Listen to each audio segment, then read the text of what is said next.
Safi, karibu. Asante. Wifi yako yupo?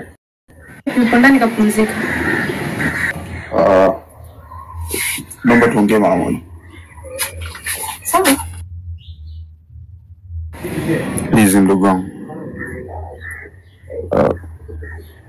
Kiukweli kaka yako na matatizo ambayo yananifanya nakosa amani.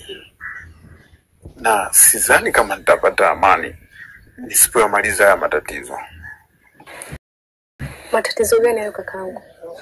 Ndugu wangu, mimi unavyoniona hapa ni picha tu ya mwanaume, lakini sina sifa yoyote ya kuitwa mwanaume. Bado sijakuelewa unamaanisha nini? Au huna uwezo wa kumpatia wifi yangu ujauzito? Simaanishi hivyo. Yaani bora ningekuwa siwezi kumpa ujauzito wifi yangu. Lakini mimi jogoo hapandi mtungi. Yaani joka la kibisa kabisa. Yaani sina uwezo wowote.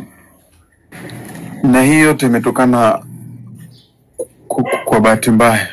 Nimetembea na mke wa mtu, nimelivaa tego. Pole sana kakaangu.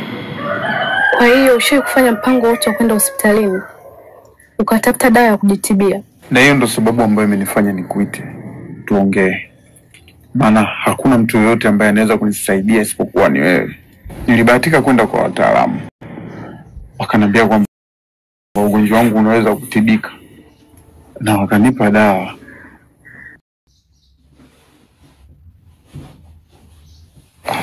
Masharti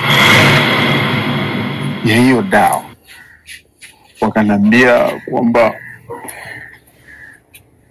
ili nipone nilale mimi na wewe. Unasema? Yaani ili nipone nitembee mimi na wewe. Hivi kaka, una akili kweli? Na unakisikia hichi unachokiongea?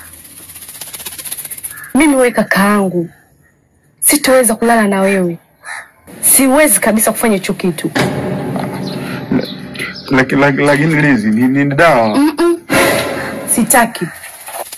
Wewe ni ndugu yangu wa damu, hatuwezi kufanya haramu, hilo ningependa ufahamu. Unaniweka mte, hatuwezi kufanya haramu, hilo ningependa ufahamu. Unaniweka mtegoni, hatuwezi kufanya haramu, hilo ningependa ufahamu. Unaniweka mtegoni, hatuwezi kufanya haramu, hilo ningependa. Hatuwezi kufanya haramu, hilo ningependa. Hatuwezi kufanya haramu, hilo ningependa. Hatuwezi kufanya haramu, hilo ningependa. Hatuwezi kufanya haramu, hilo ningependa.